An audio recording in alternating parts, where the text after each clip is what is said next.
जय हिंद दोस्तों, कैसे हैं आप सभी। मैं बिजनेस आपका एक बार फिर से स्वागत करता हूं इस टुडे करंट अफेयर की क्लास में। दोस्तों, ये दृष्टि करंट अफेयर टुडे मैगजीन जिसकी क्लास में आपके लिए लेकर आया हूँ।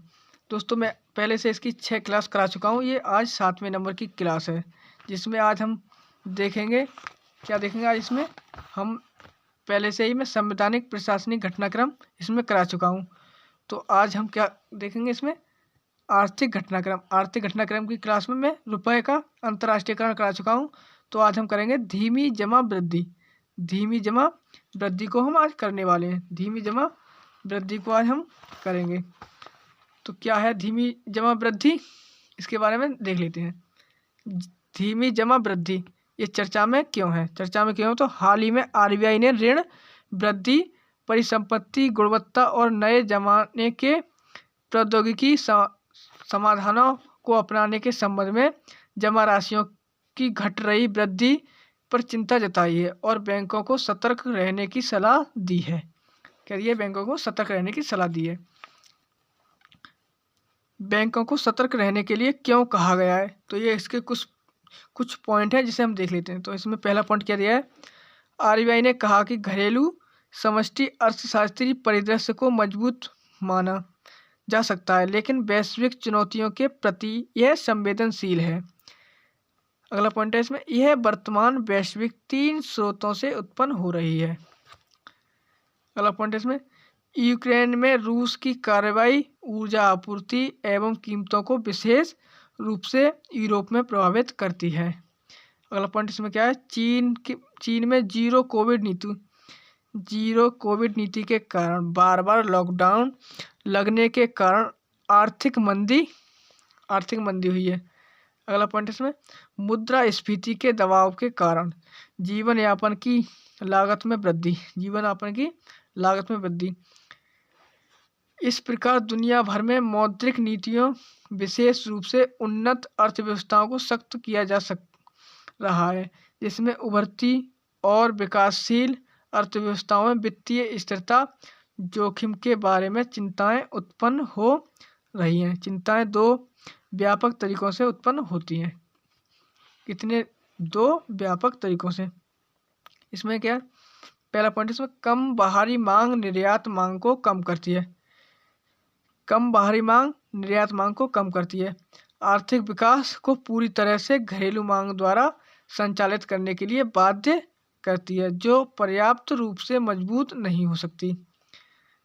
उच्च वैश्विक मुद्रास्फीति एवं बाजार दरें अर्थव्यवस्था में पूंजी प्रवाह को प्रभावित करती हैं, घरेलू मुद्रा पर निचले स्तर की ओर दबाव डालती हैं और कुछ परिस्थितियों में उच्च आयातित मुद्रास्फीति।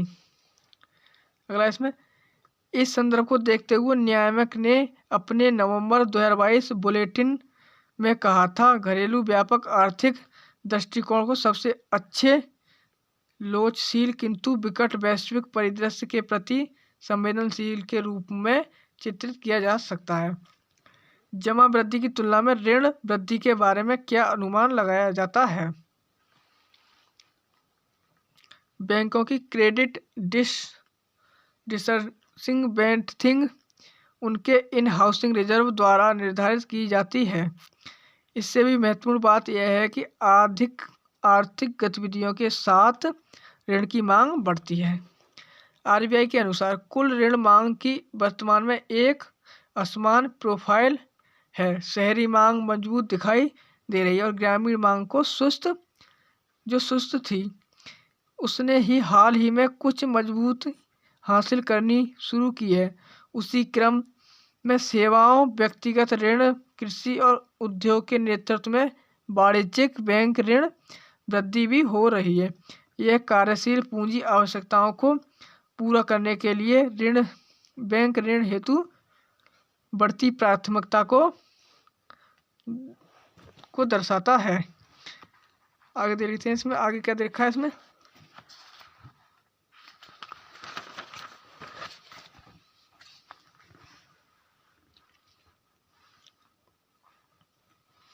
जमा राशियों और ऋण में वृद्धि के संबंध में भारत की स्थिति कैसी है? अनुसूचित वाणिज्यिक बैंकों के लिए आरबीआई के नवीनतम साप्ताहिक आंकड़ों के अनुसार कुल डिपॉजिट राशि वर्ष आधार पर 11.4% की तुलना में 8.2% बढ़ी है, जबकि वर्ष भर आधार पर 0.1% की वृद्धि की तुलना में क्रेडिट ऑफ स्टेक में 17% की वृद्धि हुई है। कितने परसेंट की? 17% की वृद्धि हुई है। CRISIL के अनुसार ऐसा नहीं है कि डिपॉजिट ग्रोथ कम गई है, लेकिन क्रेडिट ग्रोथ पिछली कुछ तिमाहियों में बढ़ी है। कोविड महामारी के दौरान कम आर्थिक गतिविधियों के कारण ऋण वृद्धि धीमी थी। अब आर्थिक गतिविधियों के सामान्य स्थिति में लौटने के साथ पिछले रूप में पिछली 3 तिमाहियों में ऋण वृद्धि में तेजी आई है। विश्लेषकों ने जमा दरों में वृद्धि न होने की ओर भी इशारा किया है, जो जमा की धीमी वृद्धि का एक अन्य कारण है, जबकि बैंक ऋण पोर्टफोलियो के माध्यम से उच्च दरों पर पारित हुए हैं, जिनमें से अधिकांश फ्लोटिंग दरों पर थे। जमा दरों के संबंध में दृष्टिकोण को बहुत अधिक मापा गया है। हालांकि इससे बैंकों को शुद्ध ब्याज मार्जिन में मदद मिली, लेकिन इससे आगे क्रेडिट संवितरण के लिए उनके बैड वित्त को बढ़ावा नहीं मिला। बैंकों की संपत्ति की गुणवत्ता की स्थिति क्या है?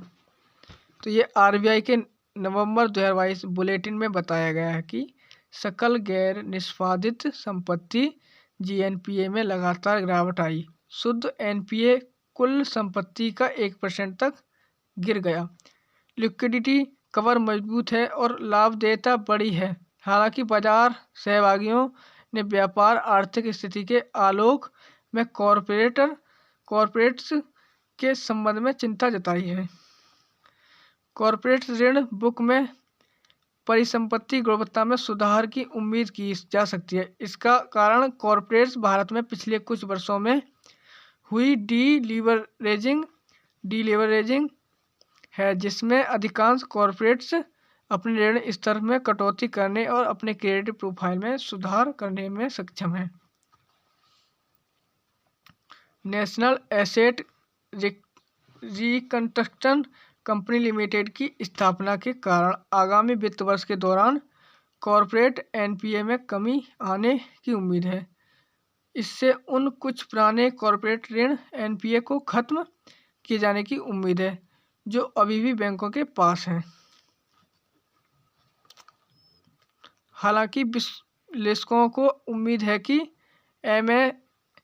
MSME NPA जिनकी उधार हिस्सेदारी बैंकों की ऋण पुस्तिका का लगभग 15% बढ़ जाएगी। भले ही बैंकों के लिए कुल NPA अभी भी निकट से मध्यम अवधि में कम होने की उम्मीद है, क्योंकि कॉरपोरेट सेगमेंट जो ऋण पुस्तकों का लगभग 45% हिस्सा है, जो लगातार कम हो जा रहा है।